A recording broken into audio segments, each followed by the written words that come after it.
est-ce que ici, quelqu'un est pleinement satisfait du monde qu'on nous propose? On va essayer de trouver ensemble des exemples de mécontentement. Donc là, pareil, spontanément, on va faire un tour rapide, je pense. Voilà, L'école, les accouchements, le monde du travail. Ah, génial. Là, on a déjà les 3 gros domaines. Les pavés. l'inaction des politiques face au constat de l'ONU, du GIC et des économistes. C'est le cynisme de nos autorités. En fait, c'est intéressant de se poser la question comment on en est arrivé à ces mécontentements. En fait, c'est un peu comme une pyramide, parce que tout ce qui est ici découle finalement de ce qui est ici.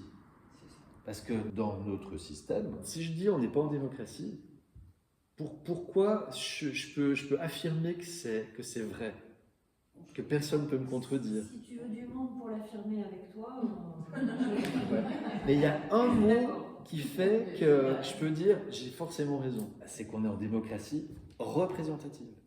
Et que du coup, ce mot, il est toujours escamoté, mais il change tout. Parce qu'on est représenté par des gens qui devraient nous respecter et qui, en fait, ne nous respectent pas. Quand on est né, nos parents, ils ont fait quoi? Et ils ont fait un geste bien particulier qui a tout changé. Ouais.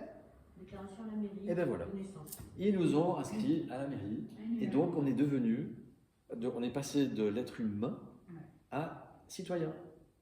Et au lieu de garder les deux, eh ben, ils ont fusionné les deux. Et du coup, toute notre vie, on a la croyance qu'on n'est que l'entité juridique qui doit obéir, qui a des droits et donc du coup des obligations.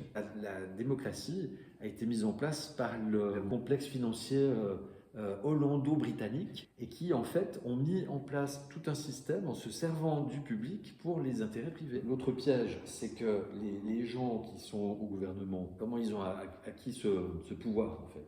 Ils ont été formatés déjà à l'attention. Non mais ils ont surtout été élus. Disons qu'ils se sont arrangés pour se faire élire. Voilà.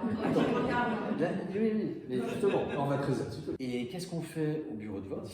Ah, tu signes. Ah, ben voilà. Elle est sortie, la signature. Cette signature, elle est loin d'être anodine. Pourquoi on nous fait signer dans un registre? Consentement. Parce que ça, c'est bien un mot qu'il faudra retenir à la fin de l'atelier, c'est le consentement. Parce que tout tourne autour de ça.